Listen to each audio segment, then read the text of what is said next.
Everyone welcome back to my channel little big diaries. അപ്പോൾ ഇന്നത്തെ video എന്താണെന്ന് വെച്ചിട്ടുണ്ടെങ്കിൽ നമ്മൾ 7 days ആയിട്ട് ഇപ്പോൾ ഹെൽത്തി ബ്രേക്ക്ഫാസ്റ്റ് റെസിപ്പി ചലഞ്ച് ചെയ്തുകൊണ്ടിരിക്കുകയാണ്. അപ്പോൾ ഇന്നലത്തോടു കൂടി നമ്മളുടെ ആ ചലഞ്ച് കംപ്ലീറ്റ് ആയി. ഇന്ന് 8ാമത്തെ ദിവസമാണ്. ഞാൻ 8ാമത്തെ ദിവസം ഈ 7 ദിവസത്തെ റെസിപ്പീസിൻ്റെ ഡീറ്റെയിൽഡ് വീഡിയോ ആയിട്ട് വരാമെന്ന് പറഞ്ഞിട്ടുണ്ടായിരുന്നു. അപ്പോൾ ഇന്നത്തെ വീഡിയോ അതാണ്. നമ്മൾ ഹെൽത്തി ആയിട്ടുള്ള ബ്രേക്ക്ഫാസ്റ്റ് 7 ദിവസത്തെ റെസിപ്പീസുമായിട്ടാണ് വന്നിരിക്കുന്നത്. എന്തായാലും യൂസ്ഫുൾ ആവും. അതുപോലെ തന്നെ എല്ലാവരും ട്രൈ ചെയ്യുകയും വേണം. അപ്പോൾ ഫസ്റ്റത്തെ റെസിപ്പി എന്ന് പറഞ്ഞാൽ നമ്മളൊരു മിക്സീൻ്റെ ജാർ എടുക്കുക. അതിനുശേഷം ഒരു 15 മിനിറ്റെങ്കിലും കുതിർത്തി വെച്ച ഓട്സ് എടുക്കുക. ഞാനൊരു 2 ആപ്പിൾ കാണിക്കുന്നുണ്ടെങ്കിൽ 1 ആപ്പിൾ മാത്രമേ എടുക്കുന്നുള്ളൂ, കാരണം ഇതന്നെ നല്ല ഫില്ലിംഗ് ആണ് കേട്ടോ. അപ്പോൾ 1 ആപ്പിളിൻ്റെ ആവശ്യമേ ഉള്ളൂ. അപ്പോൾ 1 ആപ്പിൾ എടുത്തിട്ടുണ്ട്. അതിനുശേഷം അതെല്ലാം നല്ല രീതിയിൽ ചെറിയ കഷ്ണാക്കിയിട്ട് എടുക്കുന്നുണ്ട്, കാരണം നല്ല രീതിയിൽ ബ്ലെൻഡായിട്ട് വരാൻ വേണ്ടിയിട്ടാണ്. നിങ്ങൾ ഫുള്ളായിട്ടുള്ള രീതിയിൽ എടുത്താലും നല്ല രീതിയിൽ ബ്ലെൻഡായിട്ട് വരും.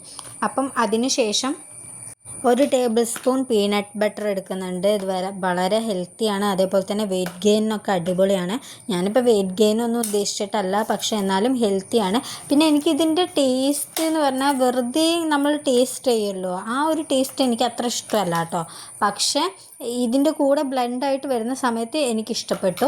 പിന്നെ നമുക്ക് ആവശ്യത്തിന് മിൽക്ക് എടുത്തിട്ടുണ്ട് ആൻഡ് നല്ല രീതിയിൽ അത് ബ്ലെൻഡ് ചെയ്തെടുക്കുക. അപ്പോൾ ഇതാണ് നമ്മുടെ ഫസ്റ്റത്തെ റെസിപ്പി. നല്ല ടേസ്റ്റായിരുന്നു. കൂടുതലായിട്ട് ടേസ്റ്റ് നിന്നത് പീനട്ട് ബട്ടറിൻ്റെ ആ ഒരു ടേസ്റ്റ് തന്നെയായിരുന്നു. പക്ഷേ ഇതുമായിട്ട് ബ്ലെൻഡായിട്ട് വരുന്ന സമയം കൊണ്ട് വളരെ നല്ല ടേസ്റ്റായിരുന്നു. പക്ഷേ ഞാൻ കുറച്ചുകൂടെ ഫില്ലിങ്ങിനായിട്ട് കുറച്ച് ചെറിയ പഴം കൂടെ യൂസ് ചെയ്തിട്ടുണ്ട്. അപ്പോൾ ഇതാണ് ഡേ 1. ഡേ 2 എന്ന് പറഞ്ഞാൽ റെസിപ്പി ആയിട്ട് കാണിക്കേണ്ട ആവശ്യമൊന്നുമില്ല. നമ്മൾ 2 ബോയിൽഡ് എഗ്ഗ് എടുത്തിട്ടുണ്ട്. പിന്നെ ചെറുപയർ പുഴുങ്ങിയതുമാണ് എടുത്തത്. നല്ല ഫില്ലിംഗ് ആയിരുന്നു, നല്ല ഹെൽത്തിയാണ്. പിന്നെ എല്ലാ ദിവസവും നമുക്ക് സ്മൂത്തി തന്നെ ഫോളോ ചെയ്ത് കഴിഞ്ഞാൽ ഒരു മടുപ്പ് വരും. അതുകൊണ്ടാണ് ഇട ദിവസങ്ങളിൽ വേറെ വെറൈറ്റി നമ്മൾ യൂസ് ചെയ്യുന്നത്. ആൻഡ് അഗെയിൻ 3rd ഡേ നമ്മൾ ഓട്സും കാഷ്നട്ടും ഇതേപോലെ തന്നെ സോക്ക് ചെയ്ത് ഒരു 15 മിനിറ്റ് സോക്ക് ചെയ്ത് വെച്ചിട്ടുണ്ട്. അതിനുശേഷം അതൊരു മിക്സിയുടെ ജാറിലേക്ക് എടുത്ത് വെക്കുന്നുണ്ട്. അതിനുശേഷം നമ്മൾ ഡേറ്റ്സ് ആണ് എടുക്കുന്നത്. ഒരു 3 ഡേറ്റ്സ് ഞാൻ എടുക്കുന്നുണ്ട്. ഞാനൊരു 3 ഡേറ്റ്സ് എടുത്തു കഴിഞ്ഞാൽ ഒരു മിനിമം മധുരം ഉണ്ടോ എന്ന് ചോദിച്ചാൽ മധുരമുണ്ട്, എന്നാൽ ആവശ്യത്തിനുള്ള മധുരത്തിനേക്കാൾ കുറച്ച് കുറവായിരിക്കും. നിങ്ങൾക്ക് കുറച്ചുകൂടി മധുരം പ്രിഫർ ചെയ്യുന്നുണ്ടെന്നുണ്ടെങ്കിൽ നിങ്ങൾക്ക് ഒരു 4-5 ഡേറ്റ്സ് എടുക്കാം. ഓക്കെ, അപ്പോൾ ഇന്ന് ഞാൻ എടുക്കുന്നത് കേർഡാണ്. എനിക്ക് നല്ല ഡൗട്ട് ഉണ്ടായിരുന്നു, മിൽക്ക് എടുത്താലോ എന്ന് ലാസ്റ്റ് നിമിഷം വരെ എൻ്റെ മനസ്സിലുണ്ടായിരുന്നു. പക്ഷേ ഞാൻ കേർഡ് തന്നെ എടുത്തു. ഞാനിത് ആ റെസിപ്പി എടുത്തതും നമ്മുടെ ഷാൻജിയോൻ്റെ റെസിപ്പിയാണ് എടുത്തത്. ആ ഒരു വിശ്വാസത്തിൻ്റെ പുറത്ത് മാത്രമാണ് എടുത്തത്. കേർഡിൻ്റെ കൂടെ ഞാൻ കുറച്ചധികം വെള്ളം കൂടെ യൂസ് ചെയ്തിട്ടുണ്ട്, കാരണം നല്ല രീതിയിൽ കുറച്ച് പുളിയുള്ളതാണല്ലോ. അപ്പോൾ അതൊന്ന് ബ്ലെൻഡാക്കി കിട്ടാൻ വേണ്ടിയിട്ട്. ആൻഡ് എല്ലാം കൂടി ബ്ലെൻഡാക്കി വന്ന സമയത്ത് അത്യാവശ്യം നന്നായിട്ടുണ്ടായിരുന്നു. നമ്മുടെ മിൽക്കിൻ്റെ അത്ര ടേസ്റ്റി അല്ല, പക്ഷെ കുറച്ചുകൂടി പുളിയായിരുന്നു ഉണ്ടായിരുന്നത്. പക്ഷെ നമുക്ക് കഴിക്കാൻ പറ്റാത്ത രീതിയിലുള്ള ടേസ്റ്റോ കാര്യങ്ങളോ ഒന്നുമല്ല, നല്ല രീതിയിലായിട്ട് വന്നിട്ടുണ്ട്. അപ്പോൾ നമ്മുടെ നെക്സ്റ്റ് ഡേയിൽ ഞാനൊരു ഓംപ്ലേറ്റ് ആണ്, ഇതൊരു പേളിമാണീൻ്റെ റെസിപ്പിയാണ്. അപ്പോൾ ഈ ഓംപ്ലേറ്റ് 2 എണ്ണം എടുത്തിട്ടുണ്ട് ഫില്ലിങ്ങിന് വേണ്ടിയിട്ട്. ആൻഡ് അതിലേക്ക് ഒരു അത്യാവശ്യം ഒരു 3-4 ടേബിൾ സ്പൂണ് മിൽക്ക് ഞാൻ യൂസ് ചെയ്തിട്ടുണ്ട്. പിന്നെ നമ്മളുടെ സവാള, അതുപോലെ തന്നെ പച്ചമുളക്, തക്കാളി, ഇതെല്ലാം ആവശ്യത്തിന്. ഞാൻ ഒരുപാടൊന്നും എടുക്കുന്നില്ല. പിന്നെ വെജിറ്റബിൾസൊക്കെ ആഡ് ചെയ്യാം, പക്ഷെ ഞാനതൊന്നും എടുത്തിട്ടില്ല, കാരണം ഇനി ടേസ്റ്റ് എങ്ങാനും വ്യത്യാസം വന്ന് ഇനി ഇഷ്ടപ്പെട്ടില്ലെങ്കിലോ എന്ന് വിചാരിച്ചിട്ട് ഞാൻ അതെടുത്തില്ല. ഇതാണ് നമ്മുടെ മിനിമലായിട്ടുള്ള സാധനങ്ങൾ. എനിക്ക് നന്നായിട്ട് ഇഷ്ടപ്പെട്ടിട്ടുണ്ടായിരുന്നു. നല്ല ഫില്ലിംഗ് ആയിരുന്നു. എനിക്ക് ഉച്ചയാകുമ്പോഴാണ് ഞാൻ വിചാരിച്ചത് കഴിഞ്ഞ് ഞങ്ങൾ ഒരു 11 മണിയാകുമ്പോൾ വേറെ എന്താ എടുത്ത് കഴിക്കേണ്ടി വരും എന്ന് വിചാരിച്ചു. പക്ഷേ ഇല്ല കേട്ടോ, എനിക്ക് നല്ല ഫില്ലിംഗ് തന്നെ ആയിരുന്നു. നല്ല ടേസ്റ്റും ഉണ്ടായിരുന്നു. ഒരു പ്രത്യേക ഒരു ടേസ്റ്റ്, നല്ല സോഫ്റ്റായിട്ട്. എന്താ ഈ മിൽക്ക് യൂസ് ചെയ്തതിൻ്റെ ആണെന്ന് തോന്നുന്നു, നല്ല രീതിയിൽ ഓംപ്ലേറ്റ് ടേസ്റ്റും സോഫ്റ്റും ആയിട്ടുണ്ടായിരുന്നു. നല്ലതായിട്ട് എനിക്ക് തോന്നി.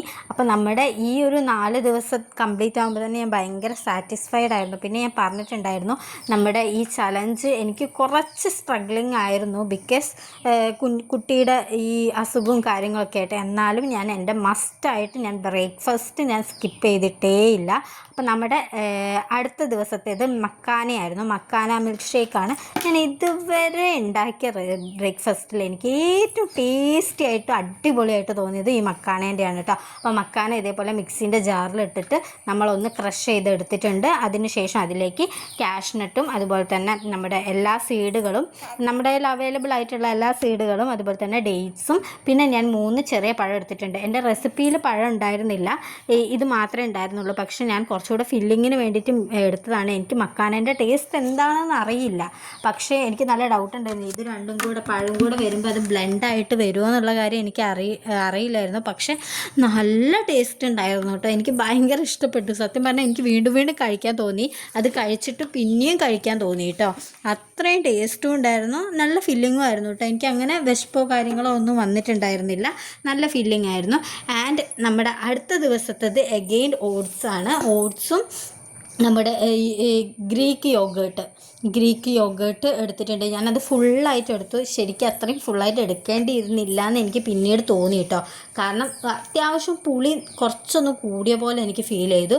അതിനുശേഷം ചിയാ സീഡ് എടുത്തു. അതിനുശേഷം നമ്മൾ തേന് യൂസ് ചെയ്തു, കാഷ്നട്ട് എടുത്തു. ഞാൻ ഇത്ര അളവിലെടുക്കേണ്ടിയിരുന്നില്ല എന്ന് എനിക്ക് തോന്നി. ഡേറ്റ്സ് ഇട്ടിട്ടുണ്ട് കേട്ടോ. ഇത് ഞാൻ പറയുന്നത് എന്താണെന്ന് വെച്ചാൽ ഇത് കുറച്ച് ഹെവി ആയി പോയ പോലെ എനിക്ക് ഫീൽ ചെയ്തു. എനിക്ക് 3/4 ഭാഗം മാത്രമേ കംപ്ലീറ്റ് ചെയ്യാനായിട്ട് പറ്റിയിട്ടുണ്ടായിരുന്നുള്ളൂ, ബാക്കി വേസ്റ്റായി കേട്ടോ. കാരണം വയറ് പൊട്ടാനായി എന്ന് വേണമെങ്കിൽ പറയും. കണ്ടോ നിങ്ങൾ ഈ കാണുമ്പോൾ ഞാൻ വിചാരിച്ച ചെറിയ പാത്രമല്ലേ അത്ര ഫീലിങ്, പക്ഷേ ഇത് ഒരുപാടുണ്ടായിരുന്നു കേട്ടോ. കഴിച്ച് തീർക്കാനായിട്ട് എനിക്ക് പറ്റിയിട്ടേ ഉണ്ടായിരുന്നില്ല. അതുമല്ല, കഴിച്ച് കഴിഞ്ഞപ്പോൾ ഞാൻ അങ്ങനെ ഉറങ്ങി എന്നുള്ളതാണ്. രാവിലെ കിടന്ന് ഉച്ചയായി എണീക്കുമ്പോൾ അത്ര ഫീലിംഗ് ആയിരുന്നു കേട്ടോ. അപ്പോൾ ഇത്ര അളവിൽ എടുക്കണ്ടെന്ന് എനിക്ക് പിന്നെയാണ് മനസ്സിലായത്. പക്ഷേ ടേസ്റ്റിൻ്റെ കാര്യത്തിലൊന്നും കുഴപ്പമുണ്ടായിരുന്നില്ല. കുറച്ചൊരു പുളി ഒത്തിരി കൂടി നിന്നു കാരണം ഞാനത് ആ ബോട്ടിൽ ഫുള്ള് എടുത്തിട്ടുണ്ടായിരുന്നു. അത്ര എടുക്കേണ്ട ആവശ്യമില്ല എന്ന് തോന്നി. അപ്പോൾ ഇതെല്ലാം കൂടി ബ്ലെൻഡ് ചെയ്തിട്ട് മധുരം എടുക്കണേ നിങ്ങൾ കുറച്ചുകൂടെ 2-3 സ്പൂണും കൂടെ ഹണി എടുത്തിട്ട് ഈ ഗ്രീക്ക് യോഗേർട്ട് കുറച്ച് കുറവെടുത്താൽ മതി. പിന്നെ നമ്മുടെ അടുത്ത റെസിപ്പി എന്ന് പറഞ്ഞാൽ റാഗി സ്മൂത്തിയാണ്. ഇത് ഞാൻ പ്രത്യേകമായിട്ട് ഞാൻ പറയേണ്ടത്, ഞാൻ ഇടയ്ക്കിടയ്ക്ക് കഴിക്കുന്നതുകൊണ്ട് തന്നെ ഓൾറെഡി ഷെയർ ചെയ്തിട്ടുണ്ടായിരുന്നു. അതുകൊണ്ട് തന്നെ ഞാൻ ഇതിൻ്റെ വീഡിയോ ആയിട്ട് എടുത്തിട്ടുണ്ടായിരുന്നില്ല. എങ്കിലും ഞാൻ ഒന്നും കൂടെ പറയാം. ഇത് നമ്മുടെ റാഗി പൊടി നമ്മളൊരു 3-4 ടേബിൾ സ്പൂൺ എടുക്കുക. അത് വെള്ളത്തിൽ ഇതുപോലെ കുറുക്കാക്കി എടുക്കുക. അതിനുശേഷം അതിലേക്ക് ബനാന, അതുപോലെ ഡേറ്റ്സ്, പിന്നെ നിങ്ങൾക്ക് ആഡ് ചെയ്യാൻ പറ്റുന്ന നട്ട്സുകളും ഡ്രൈ ഫ്രൂട്ട്സുകളും ഒക്കെ ആഡ് ചെയ്യുക. അതിനുശേഷം നന്നായിട്ട് ബ്ലെൻഡ് ചെയ്ത് കൊടുക്കുക. മിൽക്ക് യൂസ് ചെയ്തിട്ടാണ് ബ്ലെൻഡ് ചെയ്യേണ്ടത്. അപ്പോൾ നമ്മുടെ റാഗി സ്മൂത്തി കിട്ടും. നല്ല ടേസ്റ്റിയാണ്, നല്ല ഹെൽത്തിയുമാണ്, നല്ല ഫില്ലിങ്ങും ആണ് കേട്ടോ. യൂസ് ചെയ്തിട്ട് നിങ്ങൾ ഇതിൽ 7 റെസിപ്പി ഞാൻ ഷെയർ ചെയ്തിട്ടുണ്ട്. ഈ 7 എണ്ണത്തിൽ നിങ്ങൾക്ക് ഏറ്റവും ഫേവറേറ്റ് ഏതാണെന്ന് കമൻറ്റ് ചെയ്യണം. എല്ലാം യൂസ് ചെയ്ത് നോക്കൂ. ഒരു 7 ഡേയ്സ് ചാലഞ്ച് പോലെ ചെയ്ത് നോക്കൂ. അപ്പോൾ ഇതുപോലത്തെ യൂസ്ഫുൾ ആൻഡ് ഹെൽത്തി ആയിട്ടുള്ള വീഡിയോസുകളായിട്ട് ഞാൻ വരുന്നതായിരിക്കും. അപ്പോൾ ചാനൽ സബ്സ്ക്രൈബ് ചെയ്യുക, ലൈക്ക് ചെയ്യുക, ഷെയർ ചെയ്യുക, സപ്പോർട്ട് ചെയ്യുക. അപ്പോൾ ഓക്കെ, ബൈ.